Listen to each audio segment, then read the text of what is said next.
ఈ వర్గీకరణ ఉద్యమానికి సంబంధించిన విషయంలో తెలంగాణ రాష్ట్రంలో నేతకానులు ఎక్కువగా ఉండేటువంటి ప్రాంతం మీ ప్రాంతం సార్. నేతకాని కులం వాళ్ళు మాతోనే ఉన్నారని చెప్పేసి వర్గీకరణవాదులు చెప్తా ఉన్నారు. నేతకాని వాళ్ళు ఈరోజు అంటే ఆ నేతకానికి రావాల్సినటువంటి టికెట్లు కూడా రాకుండా చేసిర్రు కాబట్టి వాళ్ళు మాతోనే ఉన్నారు, వాళ్ళు వర్గీకరణకు సపోర్ట్గా ఉన్నారని చెప్పేసి మాట్లాడుతున్నారు. నిజంగా మీ నియోజకవర్గంలో అంటే వంశీ గారు కానీ అంటే మీరు కానీ మీ నియోజకవర్గంలో ఎక్కువగా ఉంది, మీరు చూసారు, వాళ్ళతో ఉన్నారు కాబట్టి నేతకాని వాళ్ళ ఆ నాయకుల యొక్క పరిస్థితి ఏంది, వారు ఎవరితో ఉన్నట్టు అనుకోవచ్చు? అంటే ఇప్పుడు కొందరు ఉన్నారు, వాళ్ళు ఆల్రెడీ పొలిటికల్ పార్టీస్లో ఉన్నారు. వాళ్ళు పొలిటికల్ పార్టీస్లో ఉన్నప్పుడు వాళ్ళు పొలిటికల్ నిర్ణయం తీసుకుంటారు.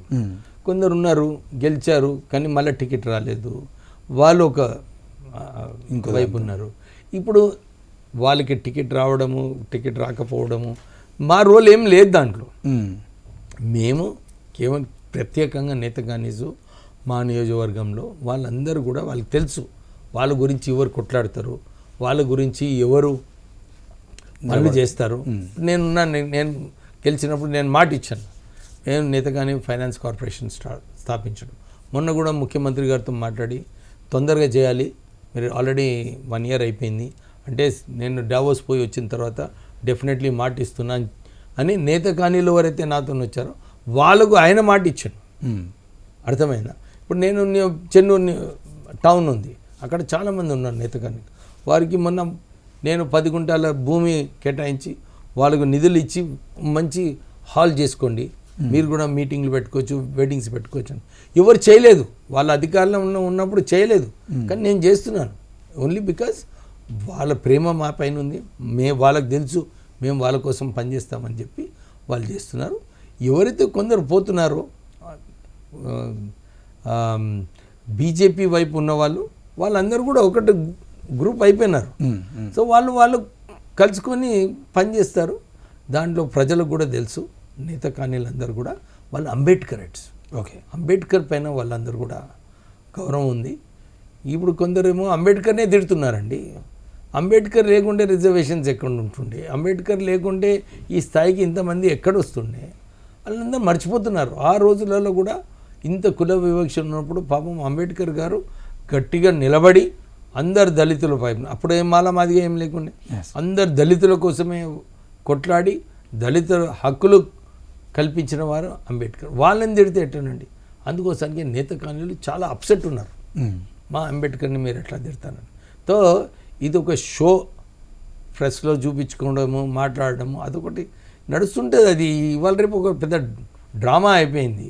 డ్రామా చూపించుకుంటున్నారు. కానీ మనం కూడా గమనించాలి, ఎన్నిసార్లు ఎలక్షన్లో నిలబడినప్పుడు డిపాజిట్లు పోతున్నాయి, మళ్ళీ మేమే లీడర్లు అంటారు కొందరు. సో గెలవాలి, ప్రజలతో ఉండాలి. ప్రజలు మనము స్వార్థం కోసం చేసుకున్నప్పుడు ఎప్పుడు కూడా లీడర్ కాడండి. మరి ఇప్పుడు అదే నడుస్తుంది. సో ఈ ఏదైతే ఉద్యమం ఉందో అందరు కూడా నేను అప్పీల్ చేస్తున్నాను, వీకర్ సెక్షన్స్ అందరు కూడా ఒకటి తాటిపైన ఉండాలి. అప్పుడే మనం హక్కుల కోసం ఎక్కువ కొట్లాడవచ్చు. మన ఏదైతే నిజంగా ఆశ్చర్యపడమైన విషయం ఏంటంటే, నేను ఎమ్మెల్యే, రిజర్వ్డ్ కాన్స్టిట్యున్సీలో ఎమ్మెల్యే. నా దగ్గర ఒక రోడ్డు 4.5 crores ఎస్సీ సప్లాన్ అని చెప్పి ఒక జనరల్ రోడ్ వేయించడం జరిగింది. నేను దాన్ని ఒప్పుకోలేదు. అరే నా నియోజకవర్గంలో ఆ 4.5 crores ఎస్సీ కాలనీకి పోవాలి, మీరు ఎట్లా జనరల్ రోడ్ వేస్తారని నేను ఆపినాను. అంటే ఇలాంటి విషయాలు ఎక్కడైతే నిధులు ఎస్సీ సప్లాన్లో ఎస్సీ కాలనీస్కి రావటం లేదు. కానీ ఎవరు కొట్లాడుతున్నారు? ఎవరు కొట్లాడటం లేదు, ఎందుకంటే they are busy with this. Last time Kaleshwaram project కూడా తీసుకుపోయారు.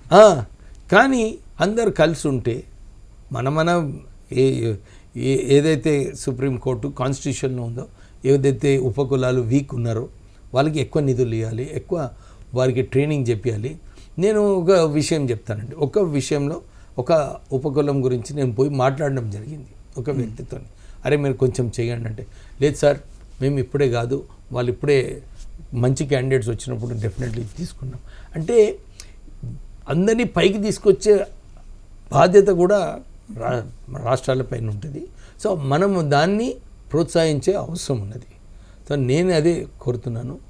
చాలా ఆపర్చునిటీస్ ఉన్నాయి, అందరు కలిసి ఉంటే కమ్యూనిటీకి డెఫినెట్లీ లాభం పొందేలాగా మనం అందరం కలిసి పనిచేసుకుందాం.